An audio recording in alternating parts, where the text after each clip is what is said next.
the next 10 minutes and 43 seconds, I'm going to teach you everything about how you are going to reframe your identity to be exactly who you want while I eat this amazing fucking bowl of yogurt. I also don't know if this is going to be 10 minutes and 43 seconds long, but who knows. First off, we have you are currently holding yourself back. The you that you currently know, yourself now, watching this video, is who is holding yourself back. You are the reason you're where you are now, right?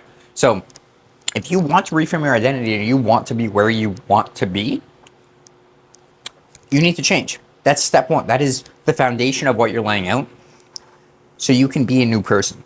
Me now, completely different person from where I was 6 months ago, a year ago, 2 years ago, whatever. It folds over like that, right? You need to understand that you will need to be a completely new person.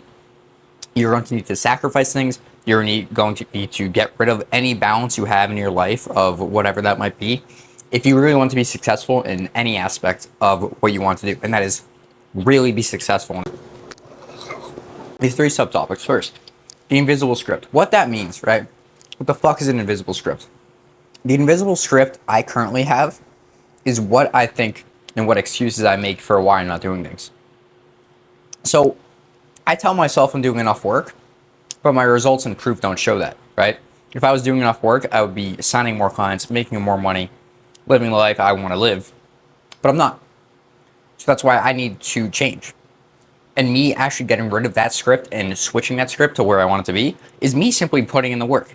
The solution to your problems are literally said and spelt out in your problems themselves. So if you want to put in more, or you know you're not putting in enough work, solution, put in more work. And there's other steps behind that that make that more eligible to actually happen. Locking in. The worst thing possible. I want to lock in.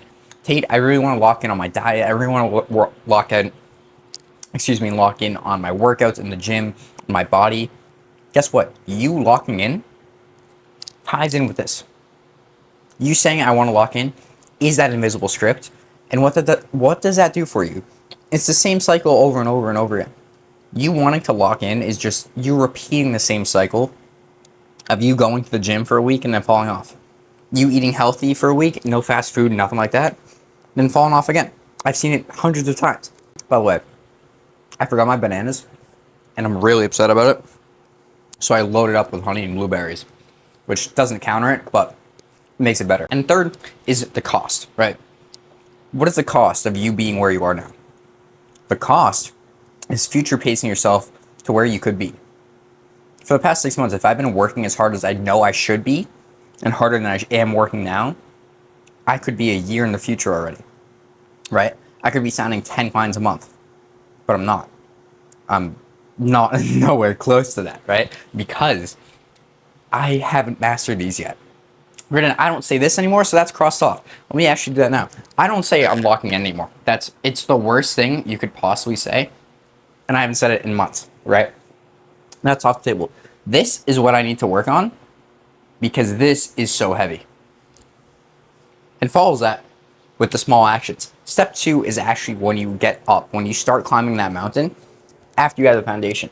Everything fucking matters. Everything fucking matters, as in every meal you eat, every small thing, whether if you're in school, going to every class, because it comes down to not what the action you're actually doing, but actually following through with what you said you're going to do. So if you said you're going to go to class and you do, that's good. And if you don't, because you know you can do the attendance points at home, does that matter? No. What matters is that it clicks something in your head that, oh, it doesn't matter that I didn't go even though I said I wanted to, because I still got it done. That's what you're telling yourself, right? So if you can't, for me, for example, my outreach to potential people and followers and stuff like that is terrible, is so bad. Remember, everything ties in together. So for me to change and say I need to do more outreach and be better at it instead of hiring someone to do it for me, that's where this comes in. Everything matters. If I can't do it myself, how is someone else going to do it for me? It's not scalable. It's not going to work. It just, there's no effort there, right? Proof, motivation. Where's my marker? Proof is better than motivation always. Motivation is great. Motivation is like a bonus at all times, right? And it's going to go up and down. It'll come in and out. You get bursts of motivation, but the proof is what keeps you going. And the proof obviously falls off. So that's when discipline comes in and all that type of stuff. And I have that down here. But if you keep seeing proof on a consistent basis when you're starting off, that's the thing. If you are looking for the bad things in life, you are going to find the bad things. If you're looking for opportunities and ways to be better and progress that you're making, such as this delicious bowl of yogurt, look at this shit. Look at that amazing thing. Then you are going to find proof that you are making progress, and you're going to want to keep going. Finally, snowball. Fuck the snowball, man. Everything matters, and everything snowballs over into the next. So when you finally start getting everything done of what you said you're going to do, you start to see that slow progress. That will snowball over and over and over and over and over again until you have those bigger wins. And it starts small. It starts very small. It could be a new vein. It could be upping weight on an exercise. It could be it could be dropping a size of a hoodie. Maybe liking yourself in the mirror is a much bigger step, right? And that's down the line. So how you actually get there is by by being patient, waiting while you keep doing everything you need to. Every day, every single time, every single day, and it will snowball into what you want it to actually be, right? And that ties in well with language. And what language means, it's very simple. But it's how you actually communicate to yourself and to other people. So for example, saying I will or I am, right? Instead of the I'll try, I'm going to. You'll say, I will do this. I am going to be that person. It asserts a sense of certainty in yourself that you'll get it done. So instead of, I'll try to go to the gym tomorrow, I'll try to fit into my schedule, it's not prioritized. You don't care about it. But if you say, I'm going to go to the gym tomorrow, and you don't say, I'll try or I want to, I will, you will prioritize it in your schedule, so you will make time around it because it is the most needed thing to get done in that day. So for me to make this YouTube video, because I make 2 a week every Monday and Thursday, that's a big priority. So what's on my list today? Go to class from 9 to 1:40 and then 3:30 to 4:20. So I get back, and what's the first thing on my list? Eat, make a YouTube video. Before I go to the gym, before I do anything else, eat and make a YouTube video. So that's what I'm getting done. And that's what you need to tell yourself that you will get done. And that comes with saying no. Everyone needs a reason now to say no. Want to go to the movies? No. Why? Why the fuck do I need a reason to say no for why I don't want to do anything? Just say no. Not only does that bring your self-confidence for who you are and who you want to be, but it gives off a better presence and persona of who you actually are, right? So by you just saying no, it can be these small things. It could be to your friends, to your parents, to someone in the gym, right? If you really just want to work out alone or not, and someone asks you to work in and you say no, they ask you why. Well, guess what? Fuck them. You don't need a reason. It's honestly very interesting because you'll realize a change in your sense of self when you finally start actually saying no without reason. And it seems harder than it is because people are always asking for the why. Why don't you want to do this? Why can't you go to this? Just no. Just, I don't want to do it. That's all you need to say, right? Like I said, it all files into your persona of who you are. Your identity is who people see you as, right? And see how you see yourself. So if you see yourself as a loser, you're going to give off that same presence to everyone else. If you go, oh, I'm fat, I hate myself, I don't like how I look in the mirror, how do you think you come off to other people? This guy looks like a fucking loser. What is he doing with his life, right? But if you go off, I'm 100 pounds overweight, but I still love my body because that's not dictated of how I feel. That's why you see a lot. That's the big dilemma in kind of relationships-wise of who's more attractive. Shredded men or overweight men or dad bods, right? Actual dad bods. And the thing is, most people don't know what a dad bod is, but most men who do well in the dating scene who aren't jacked and shredded, sure, they're in decent shape, they have some muscle on them, but they have confidence. They know who they are, they know who they want to be, they're very secure with themselves. So they don't actually need to get shredded and get jacked. It won't help them in any way. I thought it was for me, and it helped. It didn't solve my problems, right? But you can have that confidence and you can give off that same presence and have that same persona no matter what you look like. And that's kind of the end goal, right? I was 160 pounds at my leanest back in March, 10% body fat. I was fucking diced. I was shredded. And now I'm at like a 176, 177 fluctuating. So how do you think I feel now? I'm puffier. I see a lot less definition. My abs are puffy, right? Fluffier. I just don't look as good. Neck fat, right? Jawline isn't as good now. But sure, I don't look as good, but that doesn't mean I don't feel and like myself just as much as I did then, if not more, right?